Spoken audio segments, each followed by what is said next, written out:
జీవపు వెలుగు ప్రేక్షకులకు ప్రభువైన యేసుక్రీస్తు నామమున శుభములు వందనములు తెలియజేస్తా ఉన్నా. మరో పునరుద్ధానపు దినాన దేవుని సన్నిధానంలోకి చేరుకొని ఆయన స్తుతించడానికి, ఆయన్ని కీర్తించడానికి ప్రభు మనకిచ్చిన ఈ అద్భుతమైన గడియలన్నిటిని బట్టి దేవునికి వందనాలు చెల్లిస్తా ఉన్నాం. పిల్లారా, ఈ పరిశుద్ధ దినాన దేవుని మందిరపులోకి వెళ్తున్నటువంటి మనందరికీ కూడా మరి సిద్ధపాటుగా ఈ మాటల్ని ఈ దినము మనము విందాం. లేవీయుల కాండములో నుంచి మనము ప్రతిదినము అధ్యయనం చేస్తూ వస్తున్నాం. ఈ దినము 7వ అధ్యాయాన్ని దేవుని వాక్యంలో నుంచి గమనిద్దాం. గతించినటువంటి వారాల గుండా నేర్చుకున్నటువంటి పాఠాల్లోని కొంత విషయాల్ని జ్ఞాపకం చేసుకొని 7వ అధ్యాయంలోకి వెళ్దాం. మొదటి 5 అధ్యాయాలు మనము గుర్తు చేసుకున్నట్లుగా 5 బలులను గురించి జ్ఞాపకం చేస్తూ ఉన్నాడు. దహన బలి గురించి, నైవేద్య బలి గురించి, సమాధాన బలి గురించి, పాప పరిహారార్థ బలి గురించి, అపరార్థ పరిహారార్థ బలిని గురించి 5 బలుల గురించి మనం చూసాం. మానవుడు బలిని అర్పణగా అర్పించాలనుకున్నటువంటి వ్యక్తి తీసుకొచ్చిన అనుభవంలో నుంచి 5 అధ్యాయాలు చూసాం. 6, 7 అధ్యాయాలు యాజకుని పర్స్పెక్టివ్లో నుంచి మనము గమనిస్తున్నాం. 7వ అధ్యాయంలోకి మనం వచ్చినట్లయితే చాలాసార్లు మన క్రైస్తవ జీవితం ఎలా ఉంది అని మనము అడిగినట్లయితే చాలాసార్లు చాలా బాగుంది అని అంటూ ఉంటాం. చాలాసార్లు మన క్రైస్తవ జీవితాన్ని మనము బాగానే ఉన్నట్లుగా, చక్కగా మనము ముందుకు కొనసాగుతున్నట్లుగా అనిపిస్తూ ఉంటుంది. కానీ మన జీవితంలో చాలాసార్లు అలాంటి అనుభవాల్లో ఉండం మనం. నాకు తెలిసిన ఒక స్నేహితుడు ఉన్నాడు. నేను ఆయన చాలా కాలము ఒకటే మరి హాస్టల్లో ఉండేవాళ్ళం. ఒకరోజు ఒక చోటుకి వెళ్ళి భోజనం చేసి వచ్చిన తర్వాత నేను అడిగాను, ఏదో చాలా అప్సెట్గా కనబడుతున్నావు, ఏమైంది అని అడిగినప్పుడు ఆయన అన్న మాట ఏంటంటే, పర్వాలేదు బాగానే ఉంది అని అన్నాడు.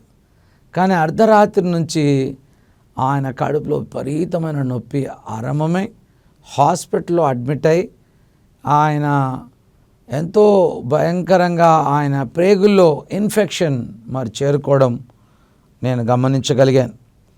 ఉదయాన్నే ఆయన్ని అడిగినప్పుడు ఎలా ఉందంటే, ఇప్పుడు ఆయన బాగుంది అని చెప్పలేకపోయాడు. ఎందుకంటే ఆయనకు బాగా తెలుసు తన కడుపులో చాలా ఇన్ఫెక్షన్ ఉందని. మన జీవితం కూడా అలాంటిదే. క్రైస్తవ జీవితంలో చాలాసార్లు ఎలా ఉన్నావు అంటే బాగానే ఉన్నాము అని అనుకుంటూ ఉంటాం. నేను మంచి క్రైస్తవుణ్ణి అని అనుకుంటూ ఉంటాం. లేకపోతే మంచిగానే దేవుని కొరకు నేను బ్రతుకుతున్నాను అనుకుంటా. But we have problem deep inside. మన జీవితంలో ఉన్నటువంటి పాపపు అనుభవాలు మన జీవితంలో ఉంటూనే వచ్చాయి. 7వ అధ్యాయంలో అపరార్థ పరిహారార్థ బలి గురించినటువంటి విషయాల్ని మనము మరలా చూస్తూ ఉన్నాం. యాజకుని యొక్క దృక్పథంలో నుంచి మనము గమనిస్తున్న మన విషయాన్ని మీకు జ్ఞాపకం చేశాను. మరోసారి అపరాధములు అన్న పాప పరిహారార్థ బలి, అపరార్థ పరిహారార్థ బలి, ఈ యొక్క అనుభవాల్ని మనము ఈ అధ్యాయంలో కూడా చూస్తూ ఉన్నాం. మొదటి 4 వచనాలను చదువుదాం. అపరార్థ పరిహారార్థ బలి అతి పరిశుద్ధము. దాని గూర్చిన విధి ఏమనగా, దహన బలి పశువులను వధించు చోట అపరార్థ పరిహారార్థ బలి రూపమైన పశువులను వధించవలను. బలిపీఠము చుట్టూ దాని రక్తమును ప్రోక్షించవలను. దానిలో నుండి క్రొవ్వంతటిని, అనగా దాని క్రొవ్విన తోకను, దాని అంతరేంద్రియములోని క్రొవ్వును, 2 మూత్ర గ్రంథులను, డొక్కల పైన క్రొవ్వును, మూత్ర గ్రంథముల మీద క్రొవ్వును, కలేజం మీద వఫను తీసి దాని నంతటిని అప్పగింపవలను. పిల్లారా, ఇక్కడ దేవుడు మనకు జ్ఞాపకం చేస్తున్నటువంటి విషయాల్ని మనము ఆలోచన చేసినట్టయితే ఈ బలులన్నీ కూడా 2 ప్రాముఖ్యమైన అంశాలను దగ్గరికి మనల్ని తీసుకుని వస్తుంది. నంబర్ 1, ఈ బలి ద్వారా ఇట్ రిమూవ్స్ అవర్ సిన్, మన పాపములను తొలగిపోవడానికి ఆస్కారంగా ఉంది. రెండవది, ఆయనతో సరి అయిన సంబంధంలోకి తీసుకురావడానికి ఆస్కారంగా ఉంది. బలులన్నీ కూడా మొదటిది to remove hour sin, and number 2 to make our relationship right with God, దేవునితో సత్సంబంధాన్ని కలిగి ఉండడానికి ఈ బలులన్నీ కూడా మనకు దోహదపడతా ఉన్నాయి. ఈ పాత నిబంధనలో ఉన్న బలులన్నీ కూడా మరి అన్యులు బలి యొక్క కాన్సెప్ట్, ఇశ్రాయేలు సజీవుడు అనేటువంటి దేవుని యొక్క బలిలో ఉన్నటువంటి అంశాలని మనం చూసినట్టు చాలా వ్యత్యాసం ఉంది. అన్యుల యొక్క బలులన్నీ కూడా వారి దేవతలకు ఆహారాన్ని పెట్టే, వారి ఆకలిని తీర్చడానికైనటువంటి అనుభవాల్ని చూపిస్తూ ఉంది. కానీ ఇక్కడ దేవునికి ఆహారము కొరకు, ఆకలి కొరకైనటువంటి బలులు కావు ఇవి. ఈ బలులన్నీ కూడా మన దోషములను నివారించగలిగినటువంటి బలులు, దేవునితో సత్సంబంధాన్ని కలగజేసే బలులు. ఎందుకు ఈ బలి ఎంత అవసరము అని కొన్నిసార్లు మనకు అనిపించవచ్చు. దేవునికి సిన్ అనేది చాలా భయంకరమైనది. పాపము అనేది బిగ్ డీల్ దేవునికి. పాపము అంటేనే అసహ్యపడేవాడు దేవుడు. పాపాన్ని చూడలేని కనులు కలిగినవాడు, పాపాన్ని అసహించుకునేవాడు, పాపాన్ని ఆయన భరించలేడు ఆయన. It is a big deal to God. కనుక సిన్ అనేది దేవునికి అస్సలు ఇష్టం లేదు. కనుకనే ఈ బలులన్నిటినీ కూడా దేవుడు మరి ఇశ్రాయేలు ప్రజల కొరకు సిద్ధపరిచాడు. పాప క్షమాపణ కలగాలి అంటే రక్తము ప్రోక్షించబడటము చాలా ప్రాముఖ్యమైనది. రక్తము చిందించకుండా దోష నిర్వారణ జరగడం అనేది ఇంపాసిబుల్. అలాంటిది జరగదు. రక్తము చిందించడం ద్వారానే పాప క్షమాపణ కలుగుతుంది. అయితే ఈ అపరార్థ మరి పరిహారార్థ బలిలో దేవునికి యాజకుడు అర్పించే విషయాల్ని మనం ఇందాక చదువుకున్నాం. 2వ వచనంలో దాని రక్తమును ప్రోక్షించాలి, రక్తము ఇవ్వాలి. రెండవది 3వ వచనంలో ఎన్నోసార్లు క్రొవ్వు అనే పదాన్ని మనం చూస్తా ఉన్నాం.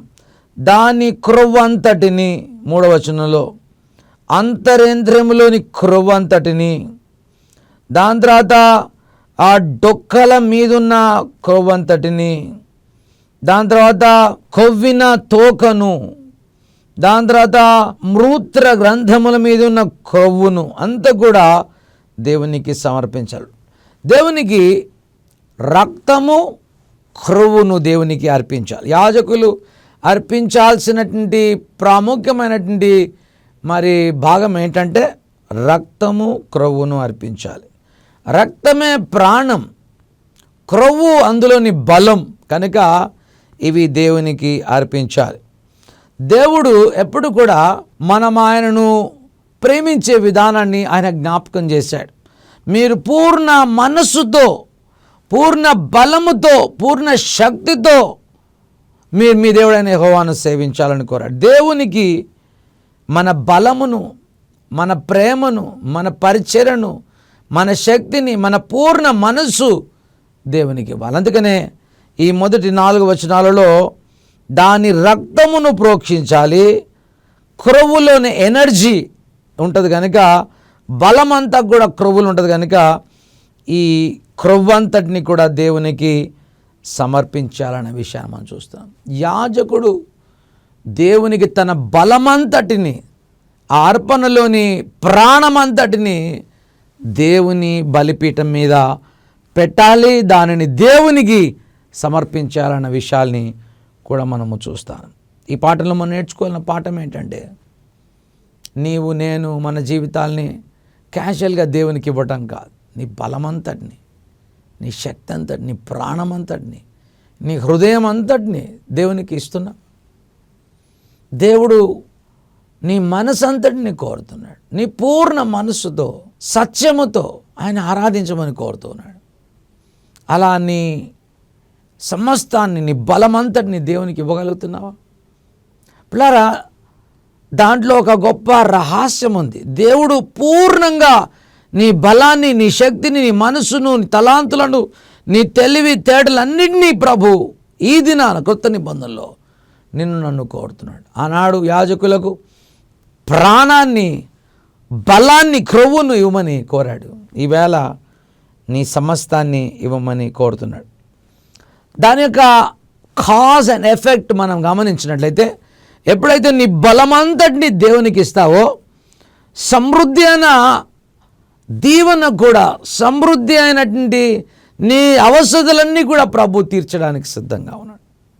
కింద భాగం అంతా కూడా ఆ మాటలనే తెలియజేస్తాను. 5 నుంచి 10 వచనాల వరకు మనం చూసినట్లయితే, యాజకుడు యెహోవాకు హోమముగా బలిపీఠము మీద వాటిని దహింపవలను. అది అపరార్థ పరిహారార్థ బలి. యాజకుల్లో ప్రతి మగవాడు దానిని తినవలను.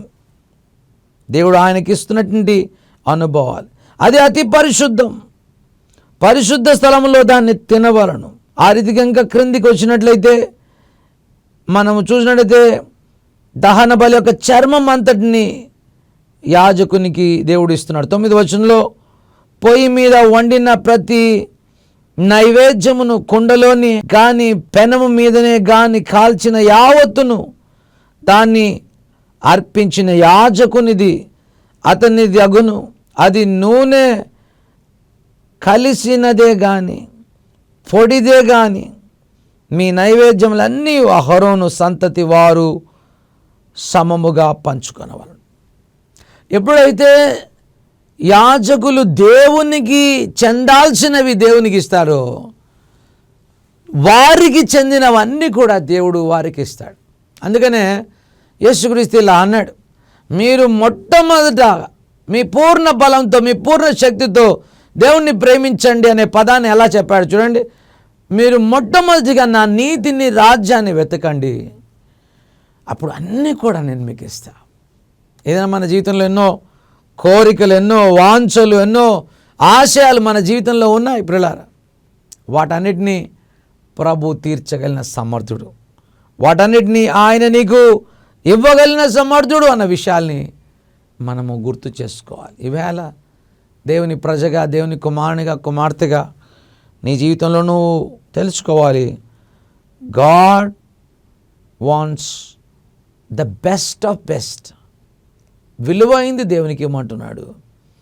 ఆయన కూడా నీకు విలువైంది ఇస్తాడు, నువ్వు ఎప్పుడైతే విలువైంది కొలిచి ఆయనకి ఇస్తావో. మొదటి భాగంలో మనము చూడగలుగుతా ఉన్నాం. దాని తర్వాత కింది భాగానికి మనం వచ్చినట్లయితే, మరి కృతజ్ఞతతో కూడినటువంటి మరి అర్పణలను 15వ వచనంలో పీస్ ఆఫరింగ్స్ని, సమాధాన బలిని దేవునికి అర్పించేటప్పుడు 14వ వచనం చూడండి. 11 నుంచి ఆల్మోస్ట్ 27 వచనాల వరకు మనం చూడగలుగుతా ఉన్నాం. 14వ వచనంలో అది సమాధాన బలి, పశు రక్తము, సమాధాన బలికి సంబంధించిన అనుభవాలు. ఇవన్నీ కూడా ఎలా ఇవ్వాలి మనం. రెండవది 12వ వచనం చూడండి. వారు కృతజ్ఞతార్పణగా దానిని అర్పించున్నప్పుడు తమ కృతజ్ఞతార్పణ రూపమైన బలిగా, ఇవన్నీ కూడా థ్యాంక్స్ గివింగ్ లాంటివి. సమాధాన బలి, మరి ఎప్పుడు కూడా థ్యాంక్స్ గివింగ్. 3 బలులు థ్యాంక్స్ గివింగ్ సంబంధించిన బలులు: దహన బలి, నైవేద్య బలి, సమాధాన బలి. 3 కూడా థ్యాంక్స్ గివింగ్కి సంబంధించిన బలులు, దేవునికి కృతజ్ఞత చెల్లించే బలులు. కనుక ఈ 3 బలుల గురించిన కొన్ని విషయాల్ని మనము ఇంతకుముందు చూసాం. ఇక్కడ సమాధాన బలిని యాజకులు ఏ రీతిగా దేవునికి అర్పించాలి అన్న విషయాల్ని మనము చూస్తా ఉన్నాం. సమాధాన బలిలో దేవునికి అర్పించిన తర్వాత యాజకుడికి దేవుడు మరలా వాటిని ఇస్తాడు. 15వ వచనం చూడండి. సమాధాన బలి తాను అర్పించు కృతజ్ఞత బలి పశు అప్పగించు దినమే దాని మాంసమును తినవలను. దానిలోనిది ఏదియు మరునాటికి ఉంచకూడదు. అతడు అర్పించు బలి మ్రొక్కుబడియే కానీ స్వేచ్ఛార్పణలే కానీ అయినడలా అతడు దానిని నర్పించునాడే తినవలను. మిగిలినది మరునాడు తినవచ్చును. 3వ నాడు ఆ బలి పశు మాంసమును మిగిలిన దాన్ని అగ్నితో కాల్చి వేయవలను. దేవుడు ఏ రోజైతే బలి అర్పిస్తున్నారో ఆ రోజే తినేమంటున్నాడు, ఫ్రెష్గా తినేమంటున్నాడు. ఎందుకు? యాజకులు ఆరోగ్యాన్ని గురించి దేవుడు ఆలోచిస్తున్నాడు. మొదటిది వారి సంపదలను గురించి మనం చూసాం.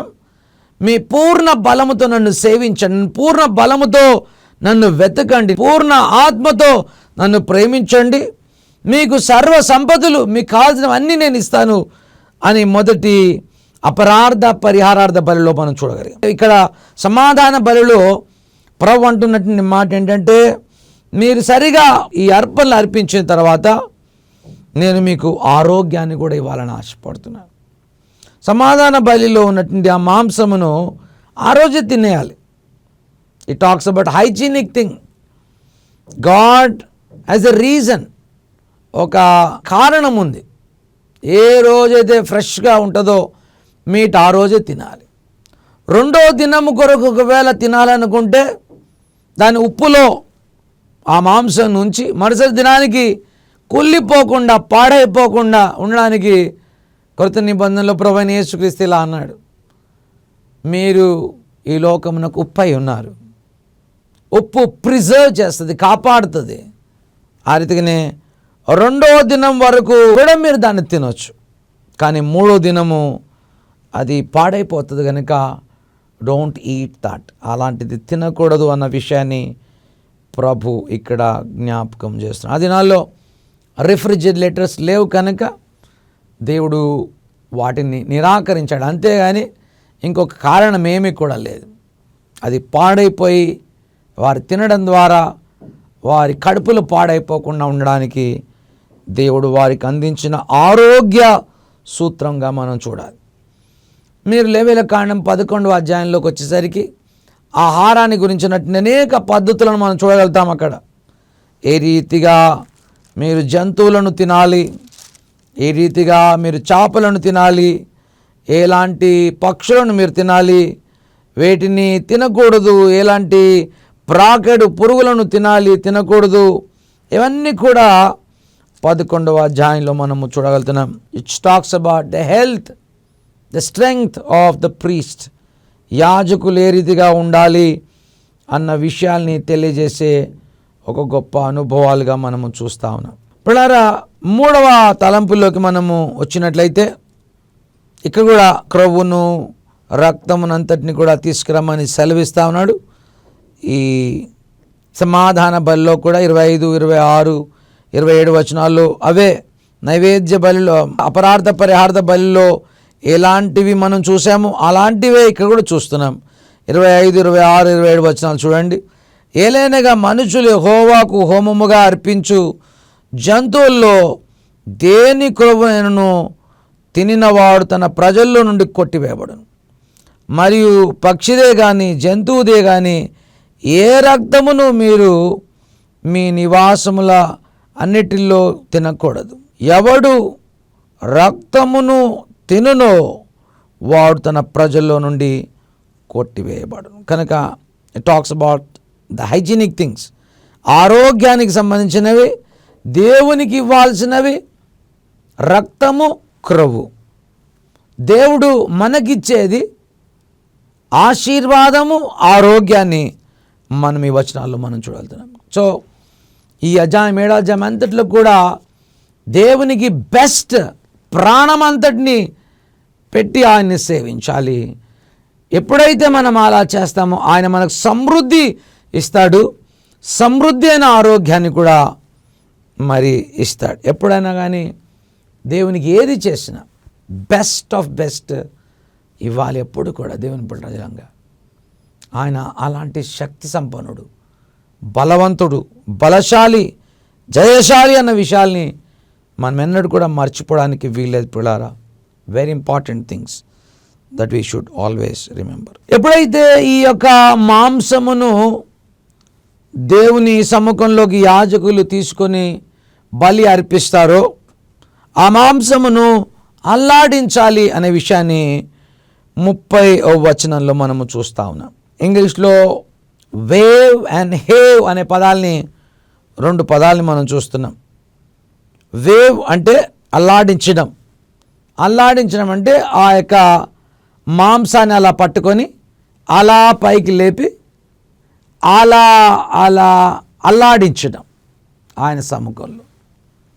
ఓకే, దాని తర్వాత హేవ్ అనేది ఆ మాంసంను అలా లేపి పైకి క్రిందికి అల్లాడించడం. ఓకే, సో ఆ రీతిగా దేవుని సముఖంలో వారి ధాన్యాన్ని కానీ అంటే పనలను కోసి దేవుని సముఖంలో ఇలా అల్లాడించడం కానీ ఇలా హేవ్ చేయడం కానీ ఇవన్నీ కూడా చేయడంలో గల ఉద్దేశం ఏంటంటే, దేవా నీవు మాకు ఇచ్చినటువంటి ఈ పనులను నీవు దీవిస్తావని, మా జీవితాల్లో గొప్ప ఆశీర్వాదాన్ని నీవు తీసుకొస్తావని ఒక దృక్పథంతో దేవునికి విశ్వాసముతో వాటిని అల్లాడించాలి. అల్లాడించడంలో గల ఉద్దేశం ఏంటంటే, దేవునికి మన జీవితాల్ని సమర్పించుకోవాలి. ప్రభా మా జీవితాలని ఇదిగో తీసుకో, మీకు అంకితం చేస్తున్నాం అన్న అనుభవాల్ని మనము చూస్తూ ఉన్నాం. ఈ అన్ని బలులు 5 బలులలో మన జీవితం దేవునికి అంకితం చేసుకోవడమే, సమర్పించుకోవడమే, కాన్సిక్రేట్ చేసుకోవడమే, అంటే ప్రత్యేకించుకోవడమే, పరిశుద్ధపరచుకోవడమే, కడగా పెట్టుకోవడమే అన్న విషయాన్ని ఈ అల్లాడింపే ఈ అనుభవాల్ని మనము చూడగలుగుతా ఉన్నాం. ఈ 5 బలుల యొక్క సారాంశం అంతా కూడా ఈ 7 అధ్యాయాలలో మనము చూడగలుగుతున్నాము. 5 అధ్యాయాలు బలి తీసుకొచ్చే వాని ఉద్దేశములో రాయబడినవి. 6-7 అధ్యాయాలు యాజకుడు చేసే పనుల పద్ధతుల్లో రాయబడినట్లుగా మనము చూడగలుగుతున్నాం. 37వ అధ్యాయంలోకి మనం వచ్చినట్లయితే, 37వ వచనంలోకి వచ్చినట్లయితే అన్ని బలులను గురించి రాయబడ్డాయి. చూడండి, ఇది దహన బలిని గూర్చియు అపరార్థ పరిహారార్థపు నైవేద్యమును గూర్చియు పాప పరిహారార్థ బలిని గూర్చియు అపరార్థ పరిహారార్థ బలిని గూర్చియు ప్రతిష్టార్పణలను గూర్చియు సమాధాన బలిని గూర్చియు చేయబడిన విధులు. అన్ని బలులను గురించిన విషయాలు మనం చూస్తున్నాం. ఈ బలులన్నీ కూడా ప్రభు అయిన యేసుక్రీస్తును సూచిస్తూ ఉన్నాయి. యేసుక్రీస్తు తన జీవితాన్ని ఏ రీతిగా దేవునికి సమర్పించుకున్నాడు, యాజకునిగా, ఆయనే మన ప్రధాన యాజకునిగా ఏ రీతిగా దేవునికి సమర్పించుకున్నాడు, ఏ రీతిగా తన బలాన్ని, తన శక్తిని దేవునికి సమర్పించుకున్నాడు, ఏ రీతిగా మరి దేవుని యొక్క ఆశీస్సులన్నీ ఆయన అనుభవించాడు. గుడ్డివారిని బాగు చేయగలిగాడు, కుంటివారిని బాగు చేయగలిగాడు, తన ప్రాణమంతటిని పెట్టి తన ప్రభువుని ప్రేమించాడు. ఆయన అడిగినవన్నీ కూడా ఆయన పొందుకోగలిగాడు. పిల్లరా, ఈ అర్పణలన్నీ కూడా ప్రభు అయిన యేసుక్రీస్తును సూచించడం మనము చూస్తా ఉన్నాం. మొట్టమొదటిగా దహన బలిని మనం చూసినట్టయితే మన జీవితాల్ని దేవునికి సమర్పించుకోవటమే అని అర్థం. దేవునికి సమర్పించుకునే అనుభవాల్ని దహన బలిగా యేసుక్రీస్తు తన్ను తాను ఏ రీతిగా అర్పించుకున్నాడో ఈ 5 బలుల యొక్క కొత్త నిబంధనలు 5 వచనాల్ని నేను మీకు జ్ఞాపకం చేసి ముగించాలని ఆశిస్తా ఉన్నాను. ఎఫెసీయులకు రాసిన పత్రిక 5వ అధ్యాయము 2వ వచనంలో మనము చూసినట్లయితే, క్రీస్తు మిమ్మును ప్రేమించి పరిమళ వాసనగా ఉండుటకు మన కొరకు తన్ను తాను దేవునికి అర్పణగాను బలిగాను అప్పగించుకున్నాడు. ఆయన మన కొరకు దహన బలిగా ఆయన తన జీవితాన్ని మన కొరకు అర్పించుకున్నట్లుగా మనము చూస్తూ ఉన్నాం. నైవేద్య బలి మనము గమనించినట్లయితే 1 కొరింథీయులకు రాసిన పత్రిక 15వ అధ్యాయము 20వ వచనంలో మనం ఈ మాటలను చూస్తున్నాం. ఇప్పుడైతే నిద్రించు వారిలో ప్రథమ ఫలముగా క్రీస్తు మృతులలో నుండి లేపబడి ఉన్నాడు. ప్రథమ ఫలముగా ఆయన తన జీవితాన్ని దేవునికి అర్పణగా అర్పించుకున్నాడు. మొట్టమొదటిగా మరి మన జీవితాల్ని సమర్పించుకున్నాడు. రెండవది, ఆయన తన జీవితాన్ని డెడికేట్ చేసుకున్నాడు, ఆయనకు అంకితం చేసుకున్నాడు, ఆయన పరిచర్య కొరకు అంకితం చేసుకున్నటువంటి వ్యక్తిగా మనం చూస్తా ఉన్నాం. మూడవదిగా సమాధాన బలిగా రోమిలు రాసిన పత్రికల్లోకి వచ్చినట్లయితే 5వ అధ్యాయం 1వ వచనంలో ఆయన మన కొరకు సమాధాన బలిగా ఏ రీతిగా అయ్యాడో ఈ వచనాలు జ్ఞాపకం చేస్తారు. కాబట్టి విశ్వాసం మూలమున మనము నీతిమంతులుగా తీర్చబడి మన ప్రభువైన యేసుక్రీస్తు ద్వారా దేవునితో సమాధానము కలిగి యుందుము. ఆయన అర్పించుకోవటం ద్వారా దేవునికి మనకు గొప్ప సమాధానము కలిగను. పాప పరిహారార్థ బలిగా 2వ కొరింథీయులకు రాసిన పత్రిక 5వ అధ్యాయంలోకి మనం వచ్చినట్లయితే 21వ వచనంలో ఆయన మన కొరకు పాప పరిహారార్థముగా చేయబడ్డాడు. 21వ వచనం, ఎందుకనగా మనం ఆయన యందు దేవుని నీతి అగునట్లు పాపమెరగని ఆయనను మన కోసము పాపముగా చేసెను అన్న మాటల్ని మనము చూస్తాము. అంతేకాదు ఆయన మన దోషములను అపరాధములను మన్నించే నిమిత్తము రోమీయులకు రాసిన పత్రిక 4వ అధ్యాయము 25వ వచనంలో ఆయన మన కొరకు ఏ రీతిగా తను తాను సమర్పించుకున్నాడు చూడగలుగుతున్నాం. మన ప్రభువైన యేసుక్రీస్తు మృతుల్లో నుండి లేపిన వాని యందు విశ్వాసం ఉంచిన మనకును ఎంచబడునని మన నిమిత్తము కూడా వ్రాయబడెను. 25వ వచనం, ఆయన మన అపరాధముల నిమిత్తము అప్పగించబడి మనము నీతిమంతులుగా తీర్చబడటకై ఆయన లేపబడ్డాడు. ప్రియులారా, ఆయన నీ కొరకు దహన బలిగా దహనమైపోయాడు. ఆయన నైవేద్య బలిగా ఆయన దేవునికి తన్ను తాను అంకితం చేసుకున్నాడు. ఆయన సమాధానాన్ని నీకు తీసుకురావడానికి కొరకు ఆయన సమాధాన బలిగా ఆయన నీ కొరకు తయారాడు. ఆయన నీ కొరకు పాపముగా చేయబడ్డాడు. నీ అపరాధములన్నిటినీ మన్నించడానికి అపరార్థ పరిహారార్థ బలిగా ఆయన పొందిన అనుభవాల్ని చూస్తాను. పిల్లరా, యేసుక్రీస్తు ఈ అన్ని బలులను గురించి ఎమ్మాయి అనే గ్రామానికి వెళ్తున్నటువంటి మరి తన 2 శిష్యులతో మాట్లాడాడు. మోషే రాసినటువంటి గ్రంథములో ఉన్నటువంటి బలులన్నింటిని గురించి ఆయన మాట్లాడాడు. చూడండి, లూకా రాసిన సువార్త 24వ అధ్యాయంలోకి మనం వచ్చినట్లయితే ఈ మాటలన్నింటినీ జ్ఞాపకం చేస్తున్నాడు. 24-25వ వచనం నుంచి జ్ఞాపకం చేస్తాను. అవివేకులారా, ప్రవక్తలు చెప్పిన మాటలన్నిటినీ నమ్మని మందమతులారా, క్రీస్తు ఇలాగూ శ్రమపడి తన మహిమలో ప్రవేశించడం అగత్యము కాదా అని వారితో చెప్పి ఏం చేశాడు చూడండి. 27వ వచనంలో, మోషేయు సమస్త ప్రవక్తలు మొదలుకొని లేఖనములన్నిటిలో తనను గూర్చిన వచన భాగములను వారికి తెలియజేశాడు. ఆయన ఏ రీతిగా దహన బలిగా, నైవేద్య బలిగా, సమాధాన బలిగా, పాప పరిహారార్థ బలిగా, అపరార్థ పరిహారార్థ బలిగా ఆయన ఏ రీతిగా మన కొరకు మరణించాడో ఆయన జ్ఞాపకం చేశాడు. అందుకని యేసుక్రీస్తు చాలా స్పష్టంగా చెప్తారు, మీరు మోషే మాటనే నమ్మనట్లయితే నా మాటలు ఎట్లా నమ్ముతారు? మోషే ఇచ్చిన ఈ బలులన్నింటినీ మీకు అర్థం కాకపోతే నా మాటల్ని మీకు ఎలా అర్థమవుతాయి అన్న విషయాల్ని ప్రభు ఎంతో స్పష్టంగా జ్ఞాపకం చేస్తారు. కనుక ఈవేళ 6-7 అధ్యాయాలు 2 అధ్యాయాలు కూడా యాజకులు తమ జీవితాలను ఏ రీతిగా దేవునికి సమర్పించాలి.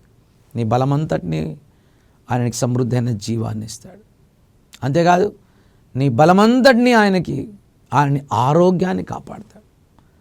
నీ జీవితాన్ని దేవునికి అల్లాడించుకో, డెడికేట్ చేసుకో, సమర్పించుకో ఆయన పరిచర్య కొరకు. ఆయన కొరకు దహన బలిగా, నైవేద్య బలిగా, సమాధాన బలిగా, పాప పరిహారార్థ బలిగా, అపరార్థ పరిహారార్థ బలిగా నీ కొరకే కల్వరి శిలువలో మరణించాడు.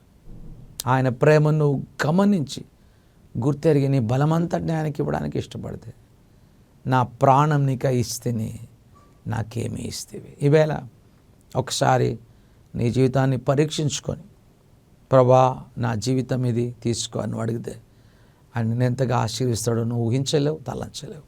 ప్రార్థన చేసుకున్నావు. నమ్మదగిన దేవా, సత్యస్వరూపం తండ్రి, నీ ప్రజల్ని కనికరించి నిండు దీవెన ఆశీస్సులతో నింపి కప్పండి. వారిని వారి పిల్లలను ఆశీర్వదించండి. యేసు నామమున ప్రార్థిస్తున్న మా గొప్ప తండ్రి, ఆమేన్.